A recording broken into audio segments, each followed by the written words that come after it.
Hello from Romania, from our favorite artist electronist. I put on paper something. This is a clock here. Is this clock that I'm having here? This little box. It's a 555. But whatever you are putting there is fine. And this is what I built here. Only this circuit.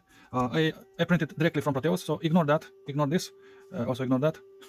And only this is what I built here. I put them in series, and I have this counting to 100, and I can variate the speed from this potentiometer here. Why I'm building this new toy? This is a new toy. I'm building it for the next project that I'm after. I'm trying to make a ADC, analog to digital converter chip to work, and I use a counter in Proteus, but in reality I have nothing. I have no counter. I have a frequency meter that I bought it from eBay, but it's not really counting like this one. You see? Also, this one is upgradable. I can add another display here, a 7-segment display, and make it, and also another chip, and make it count to 1000. I'm not really certain if I will let it count to 100 as it is right now, or I should push it up to 1000. Probably I should, but right now I made a very quick breadboard circuit. Is this circuit that I'm having there, just to check, you know, if everything is in order. I labeled the chips as well because it's a good, you know, it's good to have to actually see what the fuck chip you are using from afar, not to get with a spying glass, you know, to zoom in into the letters and to actually see what is there. So from afar, I like to see them good enough, you know. And the guys that are making chips, they should add labels as well. Is my, you know, like I'm doing there. I'm preserving the actual name of the chip, as you can see. You see, I'm having there 4033, the original name, and I'm putting my label, my white label over it, not to cover it, but over it. So I'm still having the original name left, and that's why I'm cutting them in this size and in this configuration, those labels, and I'm sticking them there. Yeah, that's it about this. This I'm building for myself a little counter, like this little piece of jewelry that I'm having here, this with a 555. I made a movie about it. Watch it if you don't know it. It's very, very practical when you have a scratch and you have to scratch it a little bit. So yeah, it's very, very cool. And this counter will not have a clock. It will be clockless. It will not be like here in the diagram. It will not have this clock, but it will have only one wire that will be like a signal probe. You know, you will probe with it like this yellow wire that I'm having here. This is the data, the actual data, the clock impulse that is coming through this yellow wire from the actual clock. And this counter will have also a wire that will be connected to whatever impulse I want to check. You know, like a probe, and I will probe a clock or another pin, and it's very, very versatile. I think it will be a piece of jewelry, and I hope I will make it upgradable to leave space. Or I will build another circuit. I'm not sure yet. To add another, you know, set of number, another decimal. But so far is absolutely amazing. What I have here is gold, pure gold. These are 4033 that are only counting up, and that's it. You have to reset it and then count again to whatever number. Probably I will have to add a reset pin as well. I didn't build it here. I should put it as well because that will be a thing. I will have to reset it as well. And I've added a reset button right there. If I'm pressing it, it will reset from whatever value is on both of the displays. Let's push it up, you see, and voila. This is counting very quickly, and it's holding on reset. Whatever whatever the clock is doing, how long I'm keeping the reset on, it will stay reset, and when I'm releasing it, it's starting from 0. It's exactly what I wanted. What I did exactly, and this is the circuit. I did draw it here, but I have some problems, and well, it's not good to do it there, so I put it here. So I united both pins, the 15, as it is here. They are united, but instead of going directly to the ground, they're passing through a 10 kilo resistor to the ground, and this is the switch. Is that little button, and it's connected directly to 5 volts, but it's staying open. It's not connected all the time. Only when I'm pressing it, it gets connected to 5 volts. This reset pins go high, both of them simultaneously, and the reset is happening. You see, this is the reset when it's going to high, and when I'm releasing the button or the switch, both of them go automatically to ground through that 10 kilo, and pretty much that's it. We need that 10 kilo to make a short between the positive and negative. That's why, for the ones that are new to this kind of logic here. All right, pretty much this is it. I had to add this little detail that I omitted it on the fly right now, and it's okay. I really like it. It's good enough. It's very good, actually. All right. Here is my table at the moment. The circuit diagram, the desisolator for the wire, for the isolation of the copper wire that I used, and here is my clocky 555 clocky, and this is a 4033, this counter, and that is a little circuit there. This module here is the display, 7-segment display, and that is the chip, and it's this one here, not probably not that one. and I just finished it, building it, and it's working absolutely fine. And the construction actually was very out of the box thinking, because I'm not usually doing it like this. I'm doing it on cardboard, but face to back wiring is not really my thing of doing it usually, and this was very unusual wiring, very unusual. Why? I will show you. Right now I'm just testing it to see if it's working, and it's working absolutely gorgeously. This is the module that you see here, and let me take it out from here. It will not work anymore. So this is the module, the entire module. This is it. I made a 3D sketch, if you want, how everything should look, and based on that 3D sketch, I got a clearer idea how I want it. And I'm using only one single cardboard here, as you can see, this cardboard. The chip is on the back, and all the wire are coming exactly to the respective pins. Also 2 resistors. The 2 resistors are this 1 kilo for the entire display, 7-segment display, and the 10 kilo for the reset here. And this will be linked to a switch to positive later when there will be multiple. But for now, I already inserted this 10 kilo here for the reset. And also, it's not showing here in the diagram. What is it? Yeah, I made a correction there, because originally this LT is an input, if I remember right. And if it's an input, it might bother the circuit pretty much, to impede the circuit. So I link it to that 10 kilo actually. Here, instead of this pin 15, instead of going directly to the negative rail, is going through a resistor to the negative rail, to the 10 kilo. This one here for the reset. And this is the construction. Is back to back, very unusual construction from how I am used to do everything. Usually how I am used to do everything is like this, plain, only one side, with the face up and nothing beneath it, because it's very hard to repair if it's something bad. But in this case, I managed to to make it quite good, quite working. Okay, fine. And it's looking a bit funny right now, but yeah, I will have to think on the covering, how I will put it in a box to protect everything that we are seeing here. But for the moment, probably I will change it in time. Probably this resistor here, this 1 kilo, who knows. But for the moment, is working absolutely excellent. I'm very happy that I managed to make it, as you can see it here, extremely compact. This is the most compact I could think of. I even cut the legs of the chip a little bit to make space. As you can see, I bent them and I cut them probably in half. And yeah, they are working. Everything is working as it should be, and I'm very happy with it. And it will be a very nice and practical counter from what I'm having here. This is it for this part. I hope you like it, and yeah, I'm very happy that it's working. I'm very happy that I don't have short circuits. That's the main issue that I was very much afraid, because everything is behind this chip. All these wires that are coming, you can see them probably, and this camera is not focusing right. Yeah, you see all the wires from all these pins or all these terminals are coming beneath the chip somewhere there. You see, it's everything, and it's one on top of the other. Pretty much everything is at some point here, somewhere in the middle, is crossing one on top of the other, and to reach their destination, the pin, the chip legs destination. Yes, now I put it back to test it again, and it's working absolutely gorgeously. If I'm increasing the speed, the frequency, you see, you can barely, but it's working absolutely so good. This is the slowest is here. Tick, tick, tick, and boom. And yeah, what I wanted to say, and I forget, is that this module that you are seeing here, that I'm testing it right now, is the final product, the final device, the end device. This is a part of the end device. So this is the beginning of it, and it will follow, I guess, another 2 of them. So in total, they will be 3, either 2 or 3. I'm not sure yet, but yeah, I want to make it as with many numbers as possible, because it is a counter, and it's good to have a very big number usually as a counter. And yeah, that's it. Hello for another update. I am very proud that I finished the module, and as you can see, everything is wired there correctly, as in this circuit diagram that I'm having here. But instead of 2, I have 3 in reality. I've also included this very important reset button, which you can also see it here in the diagram. Very easy, and everything is working as it should be, and I'm very proud of it. This is just a clock that is not really doing anything other than clocking, and yeah, and this is a reset, very important feature to have. As you can see, when I'm pressing it, is resetting everything to 0. And like I said, this is not doing anything important here. It's just clocking, and that's the only role it's having. And also variable speed. That's very important. And you see, and it's going up to 1,990. Let's see. 8.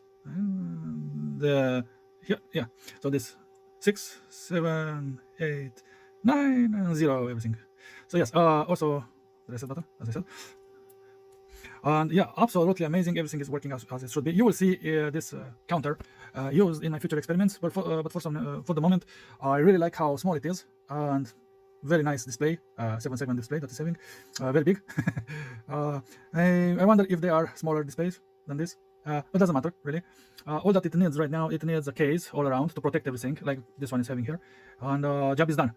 This is a uh, this is a debugging tool. I'm not using it to integrate it in anything, just to debug stuff, to see if it's working, if it's clocking correctly, if the button is pressing correctly, if I'm linking a button to it instead of this clock. You see how this is the slowest here, but is equivalent like you are pressing a button now slow, you know, like it's stuck, you know, it's stuck. And I can link a button to it, no problem, to this. This is its clock wire that is having there. So it's in the same line with the wire from the clock here. It's in the same line there. And yeah, I can use it in various modes, actually, in various circumstances. And I think it is an invaluable tool to have. It's dedicated only for clocking stuff. If you have something that is clocking, that is switching, you know, from low to high and from high to low, this is an interesting tool to have to actually see what is going on, and also actually count stuff. That imagine you have a rotary wheel. You know, you have a wheel that is rotating, and this can read, and a sensor or something, and this can read that sensor from that wheel, or to something else. Really, that doesn't matter. It doesn't matter. This is, like I said, I'm repeating myself too much, is a debugging tool, and this is it. This is how I will use it. Connecting that signal wire there, positive and negative, and that's it. 3 wires, and good to go. You know, exactly like this guy, like the clocky. Mr. Clocky here is also having 3 wires, positive, negative, and this yellow wire, which is the signal that is clocking. And yeah, this is the most elementary form or circuit that you can use both of them. This is feeding that, and this is reading this. Pretty much, that's it. It's stupid, I know, but right now I'm testing stuff, and I'm very happy that I finished it, and it's very, very good. I really like it. I really like it. If I'm having too much light on it, they will show a bit too bright, too white. But I believe there is a glass I can put, but I will have to research this little detail. Until next time, this is a fun experiment right now. So if I'm closing through it, sometimes it's very, very sensitive. Sometimes it's not very sensitive. I'm not sure what is the sensitivity trigger or element. But as you can see, right now the clock wire is not connected to anything. And if I'm getting close with my hand, this is like an antenna right now. The clock is absolutely unconnected to anything there. It's just, you see, it's floating. It's only powered from negative and positive, and also the clock is not working either. And I can remotely make it work, but there is a catch, and a very interesting one. You see my table, I'm having this metal chassis, and if I'm touching, you see the metal chassis, it's grounded. Here I have the ground wire that is going to the ground in the mains directly. And if I'm touching it with one finger or with my other hand, and I'm getting, it shouldn't fluctuate if I'm touching the wire, but if I'm getting very close to the wire, it's not doing anything. In the moment I'm releasing my finger from the main, from the earth, you see, it's working. And yeah, it's very, right now what it is counting, at this point, it is counting my 50 hertz that is circling through my body from the mains. You know, it's I am like an antenna, very weak antenna, but I am like an antenna, and this is picking up the frequency that is from the mains, you know, that is circling through myself, through my cells in my body. So that's you see, in the moment, if I'm putting my hand here, in the moment I'm touching the ground, I'm practically surging everything that is going into me. Those all those 50 hertz mains frequency that are coming into me, they are surging directly to the ground. And in the moment I'm releasing my finger from the metal chassis, it's working. Like, you see, tick, tick, tick, tick, tick, tick. Yeah, very cool. You know, also if I'm touching the table, it's very, very sensitive. It's kind of like, you know, you see, in the moment I'm touching the table, but I have to put a large surface. My hand, if I'm putting only the finger, 2 fingers, 3 fingers, no, 4 fingers, yeah, kind of. A lot of skin it has to be on the surface. And let's say, no, it has a distance, a certain distance for some reason, or a certain angle. I have no idea how this works. But you see, bloop, bloop, bloop, touch screen. And also in the air. But sometimes it's having, I catch it from over here, it was very, very sensitive at some points. Sometimes it's having it's like fluctuating distance sensitivity. I don't know why or how. Yeah, anyway, this is just playing around, you know, fooling around, because I did observe this little detail here. Yeah, that's it. All right, the box is finished. This is how it's looking. This is the final device that I built. It's a counter, and it's doing a great job. I had to make unconventional box for it. As you can see, it's having this border here and here, and then it's bending inside just to protect everything. Here I had to cut for the button, for the reset button. If I'm pressing it, it will reset. It's having interesting behavior. It's not displaying the first one when these two are activated. Let me actually check if yeah, this should have been 0 right now, but it is functioning. It is at 0. When it's reaching 99, it will switch to 100. See, now is 100, and it will count. And after it will go to 9. Wait, 9. You see, it's resetting to 0. It's okay. It's okay. It's really not a real problem. I really like it if it's displaying only this two. So the box that this was the last element to build. Also the wires to drag them and to make it comfortable. The wires are a little bit short. I got cheap on wires, but it's interesting because I will mount it somewhere aside, and I will drag the data wire if you want, you know, this yellow wire here. All my yellow wires, everything that I make is color coded, and I got used to it, and it's a very good thing to color code your wire. And when you look at the first look you give, it will tell you exactly what they are. So red are the positive, black and blue negative. I should have put here a black one, but I had this blue one, and yeah, it's good enough. And it's very nice color, you know. Red, yellow, and blue is my flag. Is my patriotic flag colors. But I'm always sticking to yellow being the signal wire usually. Don't ask me why. I didn't copy it from somewhere else. I didn't see it. I should probably. I don't know. I'm not sure what is the conventional marking on the data wire usually. I don't think it is a conventional color, but for me it is conventional in my devices that I'm building. Yellow to be the data wire, red and black or blue or white for the negative here, for the power. So yeah, this is it. It's project done. Here is the reset. I'm resetting back to whatever, and this is it. It's very very and you will see it, most probably you will see this device counting in my other fucker. All right, and I had some tiny bit of problems because there are some soldering points where multiple wires are linked, three or four wires on the same solder blob. It's like a blob of solder, and in it is holding 4 wires from different directions. And I had a negative wire when I was pressing randomly, or when I was squeezing this box, or when I was pressing it like this to make it fit for this. I got some reset behavior, 1 or 2 numbers were resetting, and especially when I was clicking the reset button here, it was also resetting, but only one module was reset. The other was sometimes was staying stuck on one number, 100 or something. Very very very weird error. But if you are building this kind of devices, expect on extremely weird errors, especially when you are making the case, when you are making the stuff to be permanent, and you deal with it and you repair it, and that's why it's very good to think way ahead and design everything to be easy to take out and to repair. Very easy to repair. Okay. I really like it, but now I discovered it was a ground wire, especially from the last digit that I had here. That ground wire was making connection sometimes and not making connections sometimes. I believe when I was pressing was not making connection, was getting out of the connection. But if I was leaving the entire box in a certain position and not, you know, it was a very very bad situation and very bad error actually. And I stayed a couple of tens of minutes, probably 10 or 15 or 20 minutes until I figured it out. I had to dismantle the box to take it out, and like 3 or 4 times, and I was testing and I was squeezing to check everything, if it's fitting, if it's not fitting, if it's still giving a weird error and everything. And now it's solid as a rock. And when I'm pressing the reset button, nothing happens. Because I built this box, I squeezed too hard on some parts when I was trying to fit to create this weird box, a very unconventional box actually. And I put some scotch here and here. Not scotch, we call it scotch. I believe in English it's called adhesive band or something. And yeah, I put some scotch and I take it out and I open the box, go inside, took out the device and figured it out. So errors and problems are expected, but at least I am aware of them. But I'm telling anyone that wants to build such a thing, they should expect errors from their devices, and be aware, especially the external connections that are pressed on, that are supporting a little bit of pressure, like my ground wire in this case. Ground wire was a single line of wire and was getting some pressure from my fingering this box here. But other than this, you will see this counter box in my future videos for sure, and I am very glad that I had to decide a lot if I wanted. The first decision was how small I wanted it to be, and right now with this size I'm very very happy with this size. I really love it. I love it on this size. Next decision I had to make, which was a very hard decision actually, how many numbers to put, and I decided to count to 1000 as it is right now, 999, including the 00, which is 000, which is 1000 pretty much. And yeah, these two match. And then the box was quite hard to make. I mean, it wasn't hard, but because it was unconventional. Here is the design of the box, and it's folding like this. This 4mm is this side here, this little 4mm. 7mm is going inside, and is making like a little bit of pressure, and it's good. It's good that it's creating a little bit of pressure to actually stay, you know, kind of balanced.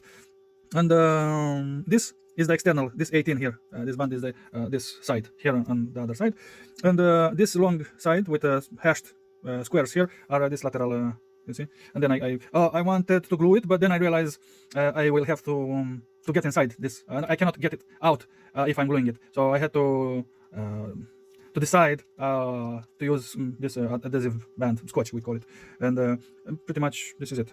These are the dimensions, but nobody cares probably. And a little bit of math there. How big? This is 88 with 77. The entire square for this cardboard when I when I lay it down, and when I cut it and then I draw on top of it, and that's it. The color is a very weird color because it's the color of the cardboard that I took it, and I really don't like this yellow, but it is a little bit distinctive. You kind of see it from one one shot when you want to what. You still giving me errors, motherfucker. I'm very disappointed. I have to find a way to make it not this fragile. It's a bit fragile. I don't like it. I want it to be a bit rough. And another little bit of funny error. This signal wire was too short, the connection there, and being too short sometimes was interrupting the flow and was getting weird. And but I test the shit out of it, and this is how I'm testing it. I'm poking it like this and doing this. Well, now it got out from the power here, but if it's resistant to shock like this, it's good enough, and also pressing lightly, not very hard, and it's good enough. And yeah, it's good to test it now than to get very angry later when I is giving you some false results. Hopefully it will not be the case, but yeah, well, we will see in the future how it will behave, how good it will be. But so far I'm very happy, and also I make it very resistant. I cleaned up all the possible errors that I could find, especially now in the building process, immediately after the building process, and I'm very happy with it actually. Yeah, good for me. Yeah, I really don't like the wires; they are so short. But yeah, but we will see in the future how probably I will change them to longer wires if it will become an indispensable device. And yeah, really, I really like it. I really like it. Okay, I hope you like it too. I'm very enthusiastic about it. And I'm happy that I managed to make this protection cardboard box pretty much for it. I'm very pleased. All right, it's good. The 3D environment really helped me with this circuit arrangement actually. Hello. I want to show for completion, well, the circuit diagram for the counter, for this 4033 decade counter. On this part is the clocky, the clocky generator that I had on the table there. This chip 4033, which is very basic, I want to say. I have another chip. So this is the file that I'm having 4033.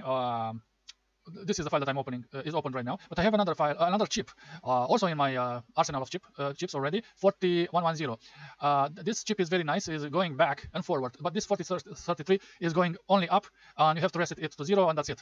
Then it will count up again, and it doesn't have the possibility to return, to get back. The other chip, 4110, is having 2 clocks, if I remember right. 1 clock for forward and another clock for backwards, and it's pretty interesting. But for what I need, exactly for what I need right now, I only need it for a single clock. I don't have 3 of them, like I did it in reality, 3 chips.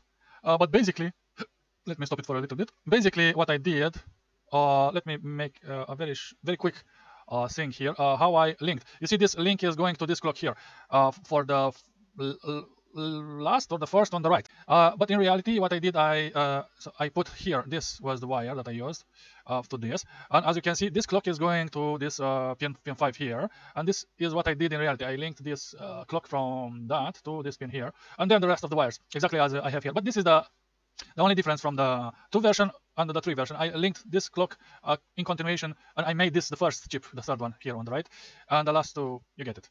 Let me undo back as it was. Also, I've included in the circuit diagram the reset button that I didn't originally on the paper. I didn't have it there. So let me actually start it, and when I'm pressing reset, it's going to reset there. I believe this reset is only for these 2 chips, not for the others that I'm having there. So when I'm holding it pressed to reset, is keeping on reset, and it's the exact same behavior as I'm having it in reality, which is gorgeous. It's absolutely super good.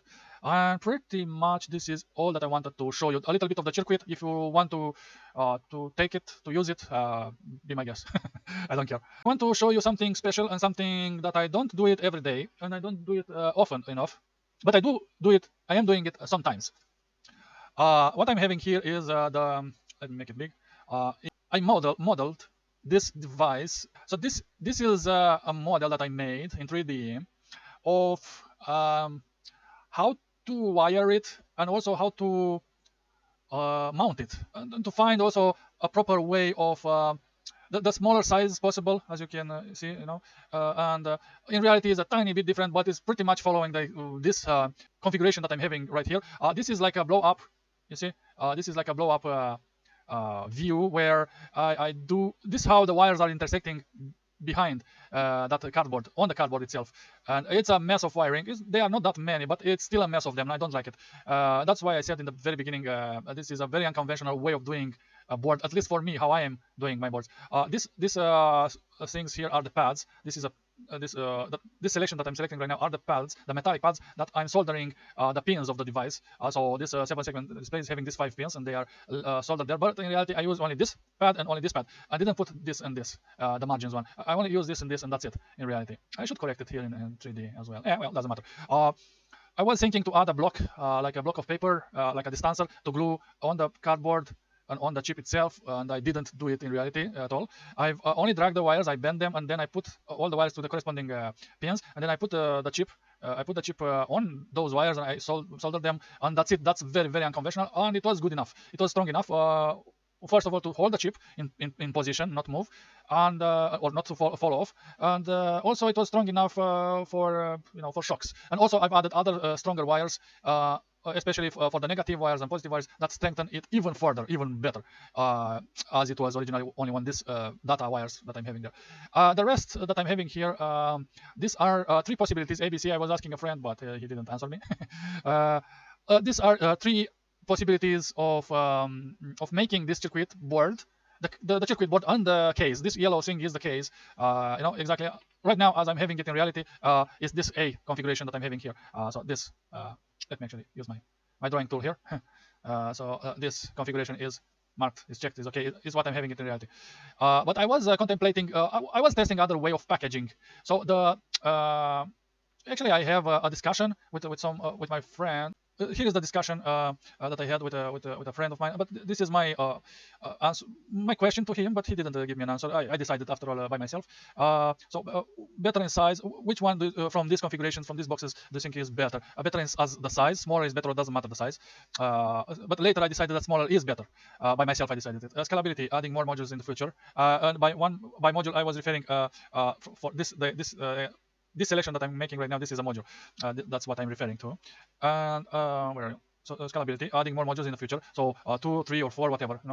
And design, meaning as how cool it looks and feels. And really, I don't care about the design, but it is an important thing. Here I was very, very undecided. I didn't know if I wanted to make 2 or 3 modules to count to 1000. And yeah, in the end, I decided. Yeah, you see, I decided to give it a try to this module number A. I did decide by myself because I did the incentive. The idea was to make it as small as possible, even if it's a bit more harder. You will see, this is actually what I wanted to show everyone. So B and C versions are quite easy to make, very, very easy to make. So, B and C are quite easy to make and also easy to repair. That's very, very, very, very important for me at least. And I had to repair this A module that I'm having right now. I had to take out the box and repair it a little bit because I was a bit brutal with it, when I was making the box. Scalability is moderate, not hard, not easy for B and C. The big disadvantage, they are too big in size, and that's a very interesting point I had because this was very decisive in my final design. On the A version that I'm having, that later I decided on it. On the A, on the other hand, is very small, and that's what sell it to me. But harder to make and harder to repair. And indeed, it is it was quite hard to make it because it was unusual for me to do it like that. I'm not doing it like this usually. On the harder to repair, well, yeah, if something is fucking up beneath the chip. So as I'm having it here, this is my main concern that I'm having. These wires that are beneath the chip. You see these brown wires here, these are under the chip, and I have to take out the chip to reach those wires and to check them if they are touching, making shorts, whatever. But if those are correct and not making any funny business, otherwise it's quite easy to repair it, as I already did. The surface wires that was somewhere here for the negative pin, the positive pin, and some bus, some data wires that I had, those were the easiest to break. But these guys that are underneath were quite okay. Let me get back to this position that I'm having. To this view that I'm having here, and let's see. So I'm not really sure how easy or hard it is to make it scalable. Well, now when I'm looking back, It is moderately not hard, not easy, not hard, not easy. It's in between. You have to work a little bit, but it's okay. It is scalable. I can add more to it if I want. Of course, I will have to change the box. That's the only problem. But other than that, it is very, very scalable. I find the solution already, and it looks promising. I already thought probably on something. I will see in reality how it will come out. I'm inclined towards A simply because it is smaller, and that's it. And in fact, if turned out not being scalable, but it is very, very scalable and very, very, very fine. What I wanted to show you here are. This is looking nice actually. This B case is looking interesting, but it's a bit too big. It's a bit too big, but it's looking interesting and very, very, very easy to repair it. Very easy to build it, and quite straightforward. You know, very, very classic. This is the classic way of doing it. This is not that classic. It's a bit probably problematic because the wires will be 45 degrees like that. But this configuration is very classical. What I'm having here. What I wanted to show you everyone here. Is this 3D representation, 3D design that I made. This program is called 3ds Max, and it's a tool that I'm working. I learned it in faculty, but the faculty didn't even heard of it. I did grab this program and I learned it by myself. It was not included in the practice in the faculty at that time. And this program came in appeared in 2003, I believe. 3ds Max 3 or 4 it was back then. Very, very shitty. This 3ds Max 7 that I'm having is way more updated than the earlier versions. This is a tool for artists. Now is something is like going with the year. We are in 2023. Is 3ds Max 23 or something.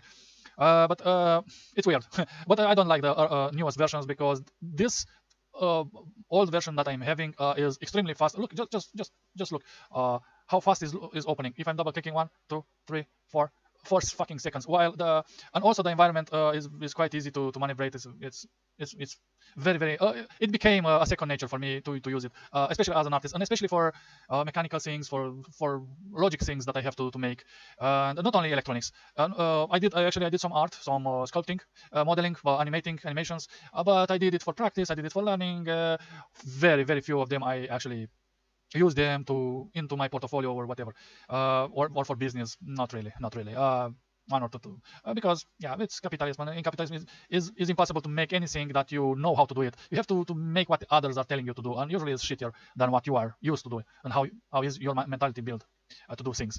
Well, I'm in 3ds Max. I'm doing pretty much everything. I'm making this electronics stuff, designing, and also mechanical stuff, especially mechanical stuff. That's how I started. This is a very good reason for building, for designing. You know, it's a very good medium to design things. And for me as an artist, it's a second nature. It took me a long time to learn it. It's not an easy program, especially back in the days when we didn't have absolutely any kind of help. The only help or tutorials, and they were very, very hard to use and to learn from them. But I did learn from them. In the end, I read them 1,000 times, and I test the shit out of this program, and I learned it is very, very buggy. It's having a ton of bugs, but I learned its bugs, and I learned to live with them and to avoid them. I made a routine of writing those bugs down, and when I had them other times, I was completely forgetting them. But because I had them write it down, I was cycling back to my notes, and I was. It was starting to become easier and easier after many tryings, and I started to understand the behavior and the problems that he was coming with. But after dealing with the problems and errors and bugs, that is having them quite a lot for a program, getting used to them and learning to avoid them. After that, it is an absolutely fantastic program, and I'm really advising to anyone, especially if you are young. People here that are looking into my stuff that I'm doing, start to learn it because it will become very, very handy and practical for you later on the long run. It will be very hard to learn it, very, very hard, but you will see that you will be glad you did learn it. All right, this is all that I wanted to show you, the 3D medium that I'm working into, and the presentation that I made, and that's it. I hope you like it, and yeah, see you later. I made another test, and I've noticed 2 errors. But yeah, this is a 10 kilo. So I have the button is staying on 2 legs, as you can see there. You see? Yeah, I can take it out. Yeah, you see? It's having only 2 legs, and one leg, this leg is 10 kilo resistor to the ground, and the other leg is 1 kilo to the positive rail, and the negative that is linked to that 10 kilo is through this wire here to the signal wire of the device. Let me first reset it like this. Every time is defaulting to 555. For what reason, I have no idea, but is defaulting to that number every time I'm opening it. So this is a reset to 0. Before I was having some displays, they were not defaulting to 0 as it is right now. And that's because I didn't forget, but I neglected it. And I said, yeah, it will work fine, you know. And that is a very, very, very bad thing that sometimes I'm doing it, and it's not really a good habit. And it is working, but really is not working fine. What I forget, let's say I forget, but I really neglected it. I didn't pay attention in the sense to actually do it. RBE, this detail here, RBE to RBO, pin 3 to pin 4, the link. So RBE linked to RBO as positive. I observed in Proteus that RBO is always positive, always positive. So this is an output, probably RBO in, so input, and O is output. To display the 0 character, if I don't link pin 3 to pin 4, they are close together, you know, they are one and the other in the same line. So I put a single piece of wire between them, and I soldered them, and that's it. That was the only difference. It made all the difference that you are seeing here. It is keeping the 0, whatever I'm pressing, whatever the number is. So I made this bouncy. This is a very bouncy button. You see, when I'm pressing once, it's jumping. It's not really counting normally because it is a bouncy button, and I know it. And when I was playing with this setup that I'm having here, this is a test setup. When I reach so like that. So I reached this stage when I incremented this 0 to whatever number, in this case is 3. But I reached the 1 in my tests. And this segment, this module was also incremented to some number, doesn't matter what. But this was incremented to 0.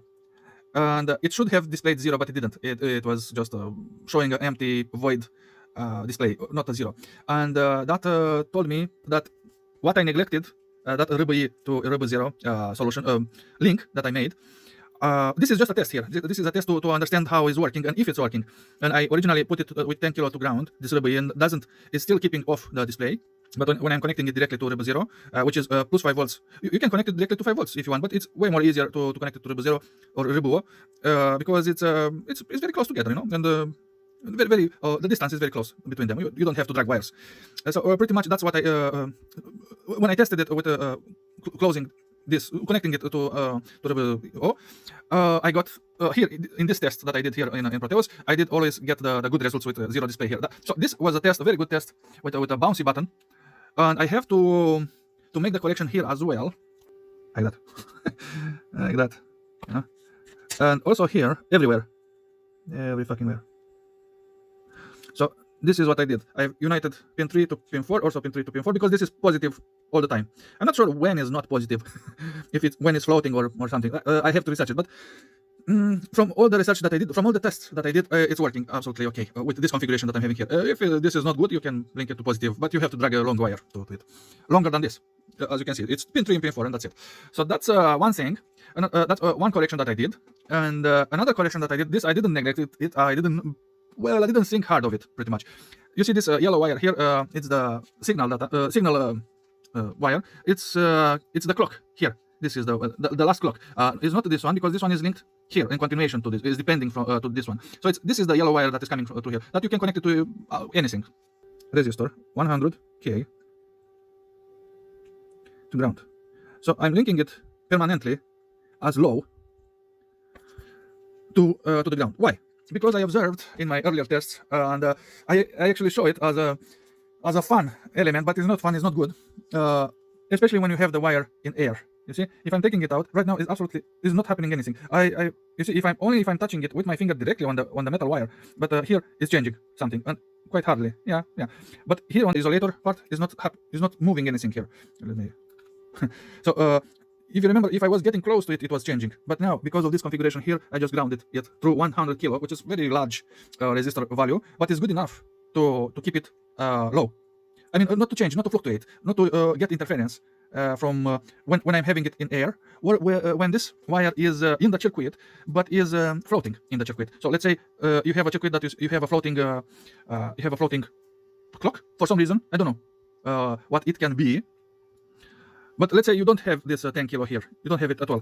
So right now is not linked to anything. Right now in this configuration is actually floating. And if it's floating, this wire is having the possibility to act as an antenna and to catch some vibrations, and this will trigger and it will count up, and it's not good.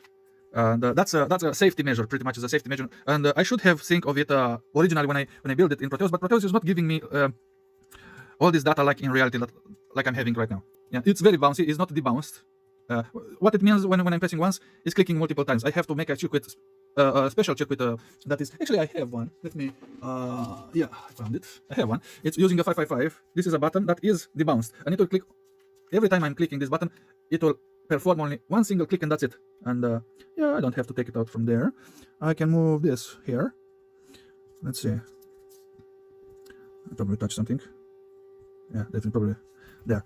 And I don't have. Yeah, I have. So let's reset it. And when I'm pressing, you see, it's only performing one single. Let me actually close it. It's pretty dark here, but you see that signal LED that is signaling. And if I'm doing this, if I'm doing it multiple times, it's only counting per one click and not jumping up like that unbounced or bouncy button. That's the difference. You know, this is the bounce button that I'm having here, and it's working absolutely okay, absolutely fine per one press. You see, and moderately quickly because this is having a margin, a limit how fast you can click, but it's not having a limit of how slow you can click. You can click as slow as you want on it, but it is having a limit on how fast you can click. The between clicks. If I'm doing like is actually introducing a delay. That's the trick of it, you know. And you can see you see I'm when I'm pressing the button, is that LED is staying a little bit more on, activated, and to signal me that is actually delayed. And that's the idea of the debounce. It's using a 555 SMD 555 that I'm having there. Come on, yeah, you see, and there's some resistors there, whatever. And yeah, and the button itself is pretty much like that one, very bouncy, extremely bouncy.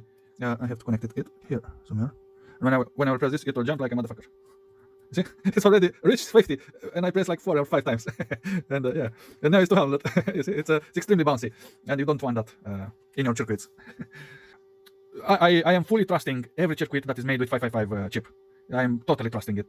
It's very extremely efficient and extremely good, but it's a bit complicated when you have to add it in your circuit, you know. And let me put it there blindly almost because it's quite dark here in my room, and I have a very good contrast right now. And that's it. This is it about the modification that I did inside this box. I will not opening it. These were the two modifications: the 100 kilo that I put on the clock signal, which is this yellow wire there, and this link that I made to display the zeros wherever and whatever I'm pressing when and also when resetting, everything is zeroed and displaying the zero. That was the problem. Not the problem was not displaying the zero. All right. Thank you very much for watching, and see you later from Romania from your favorite artist electronics here, Mr. Q12. Bye bye.